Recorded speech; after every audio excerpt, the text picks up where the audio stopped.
Comenzamos con las etapas de la deglución. El proceso de deglutorio se divide en 4 fases o etapas que son secuenciales y coordinadas, cada una con características específicas que aseguran el transporte seguro y eficiente del alimento desde la boca hacia el estómago. Aquí puse una secuencia simple del paso del alimento, que el alimento está en boca, pasa a faringe y luego ingresa al esófago, ¿sí? En cambio, el aire ingresa por nariz, pasa a faringe e ingresa a la vía respiratoria. ¿Mm? Aquí detalla que cuando estamos comiendo, el velo contacta con la pared posterior y hace que ya no podamos respirar más por nariz en el momento de tragar. El alimento está pasando por faringe y una vez que ingresa a la vía digestiva, ya podemos recuperar la respiración nasal, ¿sí? Existe esta coordinación necesaria entre deglución y respiración. Ahora vamos a ir detallando etapa por etapa. La etapa preparatoria oral es una etapa, una fase voluntaria que comienza con el barrido del alimento y el cierre labial posterior. Entonces los labios van a recoger el alimento del utensilio y luego se van a cerrar asegurando la continencia oral anterior para que el alimento no salga por los labios. Sumado a este cierre labial, necesariamente tiene que haber un sellado velo-lingual que una vez que ingresa el alimento en boca, cerramos labios y también se cierra el velo con la base de lengua, ¿sí? Esto va a mantener el alimento en esta zona. Según la consistencia del alimento, ya vamos a ver qué se provoca en esta etapa, pero básicamente lo importante es que este sellado velolingual va a impedir el paso prematuro del alimento a faringe y también va a permitir que podamos estar respirando en el momento que tengamos esta continencia oral. Con el alimento en boca se va a provocar la formación del bolo, que es la masticación y mezcla con saliva. Con el sólido, la lengua va a realizar movimientos rotatorios y laterales que facilitan la masticación y mezcla el alimento con saliva para formar un bolo cohesivo, un solo bolo. Eso es lo ideal que se forme en esta etapa. Si es semisólido el alimento, se lo va a mezclar levemente con saliva y se lo va a tragar. Si el alimento es líquido, el velo necesariamente lo contiene. Al ser el líquido una consistencia que se desparrama, necesitamos muy fuertemente la participación de esta válvula, de este sellado velolingual, para que el líquido no progrese hasta que la persona no trague, ¿sí?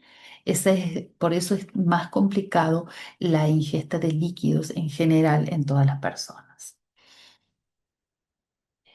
La etapa oral, que es una fase voluntaria e involuntaria, va a posicionar el bolo en la parte más posterior de la lengua y ahí va a desencadenar el reflejo deglutorio. Claramente va a romper el sellado velolingual. Esto solamente es la etapa oral. Inmediatamente pasamos a la etapa faríngea. La etapa faríngea es automática y refleja, dura menos de un segundo. Esta es la fase más crítica de la deglución, donde se produce el entrecruzamiento de la vía aérea y digestiva. Es esencial que los mecanismos de protección funcionen perfectamente para evitar aspiraciones.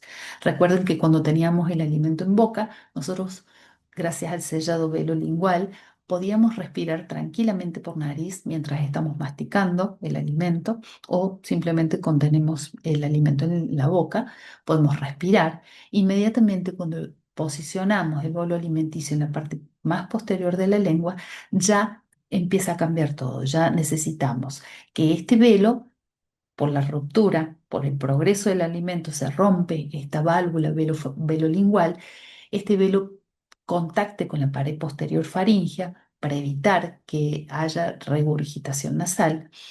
También inmediatamente se provoca lo que llamamos apnea deglutoria, que es un cese de la respiración con elevación y cierre de la laringe, o sea, la parte más anterior nuestra del cuello. Cuando tragamos, fíjense que hace un movimiento de ascenso y adelantamiento, y en ese movimiento se realiza la protección laringea, una protección laringea triple: cierre de las cuerdas vocales, cierre de las bandas ventriculares y también el cierre de la epiglotis, que es un cierre mecánico para proteger completamente la vía respiratoria y que cuando el alimento pasa por faringe no ingrese a la vía respiratoria, ¿sí?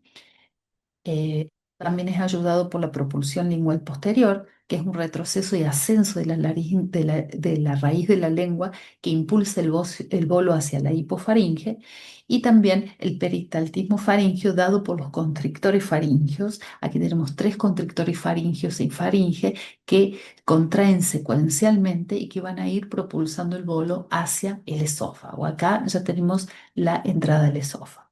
¿De acuerdo? La fase esofágica es una fase involuntaria.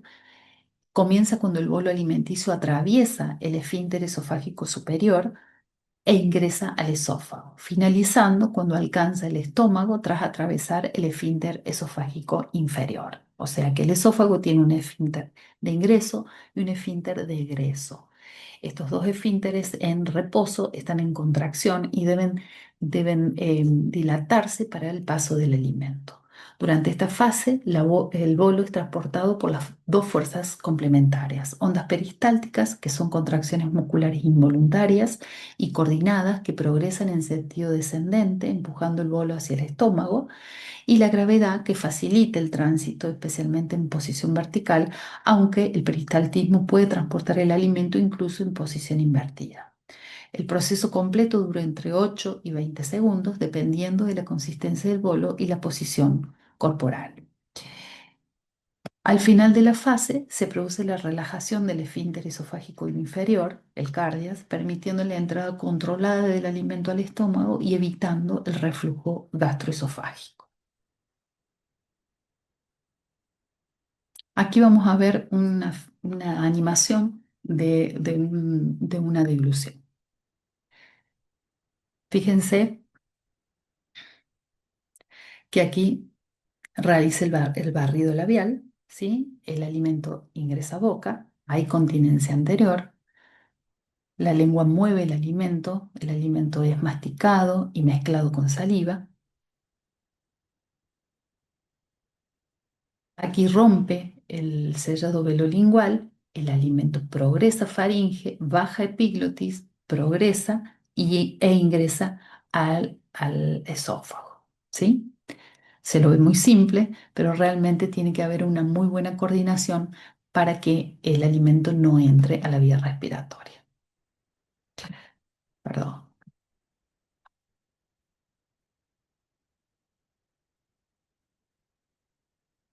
disculpen. Se me vuelve a reproducir el vídeo.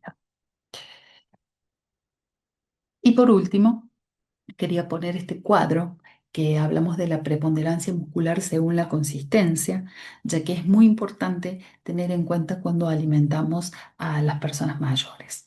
Entonces, si nosotros vamos a dar un líquido a una persona, tenemos que tener en cuenta que tiene que tener un buen cierre labial y un buen sellado de velo con base de lengua, ¿sí?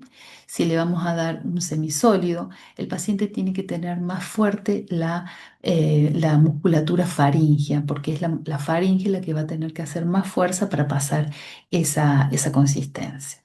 Y si le vamos a dar sólidos a una persona mayor, necesitamos que haya un buen nivel cognitivo, porque es un buen nivel cognitivo el que nos permite que se pueda autorregular, ir chequeando si ese sólido ya está completamente procesado, si está bien procesado y si ya lo puedo tragar, y tener una buena etapa preparatoria, porque en esta etapa preparatoria incluye la dentadura, la buena masticación, el buen movimiento lingual.